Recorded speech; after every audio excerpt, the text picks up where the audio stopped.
Assalamualaikum warahmatullahi wabarakatuh. Kami dari Manajemen 19B, Kelompok 2 Hukum Bisnis, akan mempresentasikan tentang perlindungan konsumen dengan anggota Puji Agustina dengan NPM 1901010069, kemudian Dwi Setiarini 1901010070, dan Dea Safitri 1901010074.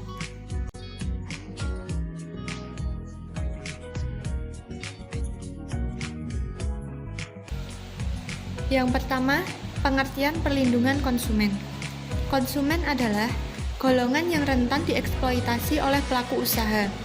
Karena hal itu, maka diperlukan seperangkat aturan hukum untuk melindungi konsumen.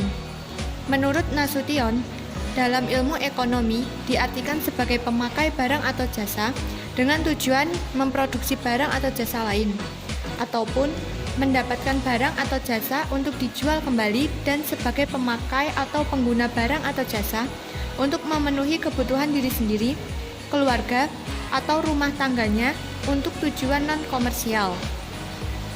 Sedangkan yang dimaksud dengan produsen atau pelaku usaha yaitu setiap perorangan atau badan usaha yang didirikan dan berkedudukan atau melakukan kegiatan dalam wilayah hukum negara Republik Indonesia, baik sendiri-sendiri maupun bersama, melalui perjanjian penyelenggaraan kegiatan usaha dalam berbagai kegiatan ekonomi.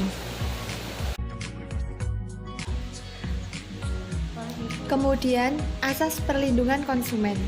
Yang pertama, untuk mencapai asas manfaat.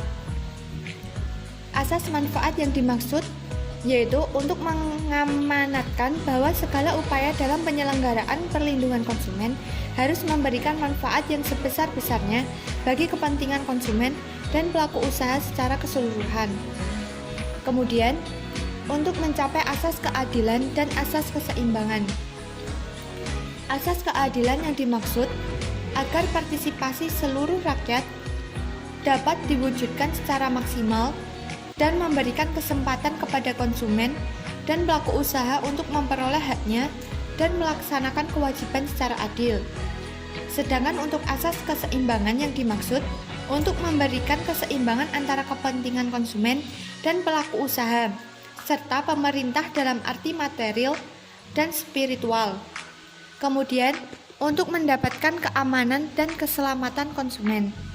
Asas keamanan dan keselamatan konsumen bertujuan untuk memberikan jaminan atas keamanan dan keselamatan kepada konsumen dalam penggunaan, pemakaian, dan pemanfaatan barang ataupun jasa yang dikonsumsi atau digunakan. Kemudian yang terakhir, untuk mendapatkan kepastian hukum. Asas kepastian hukum bertujuan agar pelaku usaha maupun konsumen dapat menaati hukum dan memperoleh keadilan dalam menyelenggarakan perlindungan konsumen, serta negara menjamin kepastian hukum. Tujuan perlindungan konsumen. Yang pertama, meningkatkan kesadaran dan kemampuan konsumen untuk melindungi diri. Yang kedua, meningkatkan harkat dan martabat konsumen dengan menghindarkannya dari akses negatif barang ataupun jasa. Yang ketiga, meningkatkan pemberdayaan konsumen dalam memilih haknya. Yang keempat, menciptakan sistem kepastian hukum, keterbukaan informasi, serta akses untuk mendapatkan informasi. Yang kelima, menumbuhkan kesadaran bagi pelaku usaha untuk berbuat jujur dan mengutamakan tanggung jawab dalam usaha. Yang keenam, meningkatkan kualitas barang ataupun jasa, menjamin kelangsungan usaha produksi, kesehatan, keselamatan, dan kenyamanan konsumen.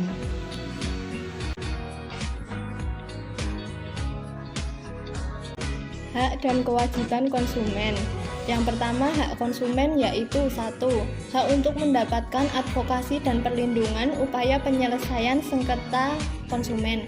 Yang kedua, hak untuk mendapatkan pembinaan dan pendidikan konsumen. Yang ketiga, hak untuk mendapatkan perlakuan yang benar, jujur, dan tidak diskriminatif. Yang keempat, hak untuk mendapatkan kompensasi yang layak jika terjadi pelanggaran atas haknya.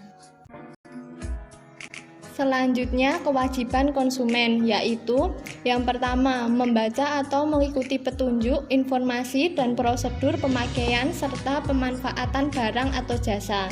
Yang kedua, membayar dengan nilai tukar yang telah disepakati. Yang ketiga, beritikat baik dalam melakukan pembelian atau transaksi barang atau jasa. Yang keempat, mengikuti upaya penyelesaian hukum tentang sengketa konsumen secara patut. Hak dan kewajiban pelaku usaha. Yang pertama, hak pelaku usaha. 1. Menerima pembayaran sesuai kesepakatan. 2. Mendapatkan perlindungan hukum dari perlakuan konsumen yang tidak baik. 3. Melakukan pembelaan diri yang sepatutnya dalam penyelesaian sengketa konsumen. 4. Merehabilitas nama baik apabila kerugian yang dialami konsumen bukan bersumber dari pelaku usaha. Selanjutnya, kewajiban pelaku usaha. 1. Memberikan informasi yang besar, jujur, dan jelas tentang kondisi dan penggunaan barang dan jasa. Yang kedua, menjamin mutu barang atau jasa sesuai standar mutu yang berlaku, serta memperlakukan konsumen secara benar, jujur, dan tidak diskriminatif. Yang ketiga, memberikan kesempatan pada konsumen untuk menguji atau mencoba barang atau jasa tertentu. Yang keempat, memberikan jaminan atau garansi dan menyediakan suku cadang purna jual oleh produsen minimal untuk jangka waktu 1 tahun. Perbuatan yang dilarang bagi pelaku usaha. Yang pertama, larangan yang berhubungan dengan barang atau jasa yang diperdagangkan. Yang kedua, larangan yang berhubungan dengan promosi atau iklan yang menyesatkan. Ketiga, larangan yang berkaitan dengan penjualan barang lelang atau obral yang menyesatkan. Keempat, larangan berkaitan dengan waktu dan jumlah yang tidak diinginkan. Kelima, larangan terhadap tawaran dan iming-iming hadiah. 6. Larangan terhadap tawaran dalam hubungan dengan pembelian melalui pesanan.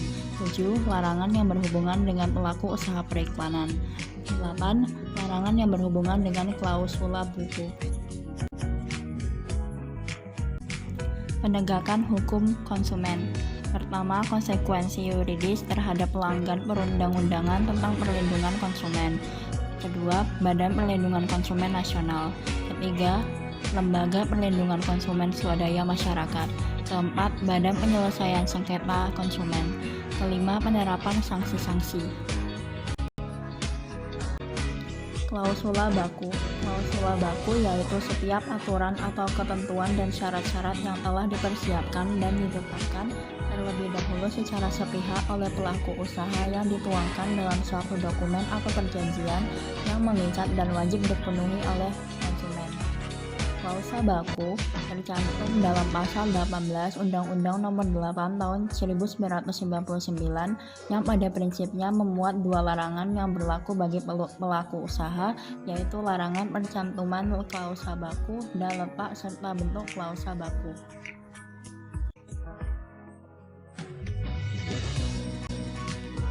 Sekian presentasi dari kami. Untuk lebih dan kurangnya kami mohon maaf. Semoga video ini dapat bermanfaat bagi kita semua. Terima kasih sudah menonton. Wassalamualaikum warahmatullahi wabarakatuh.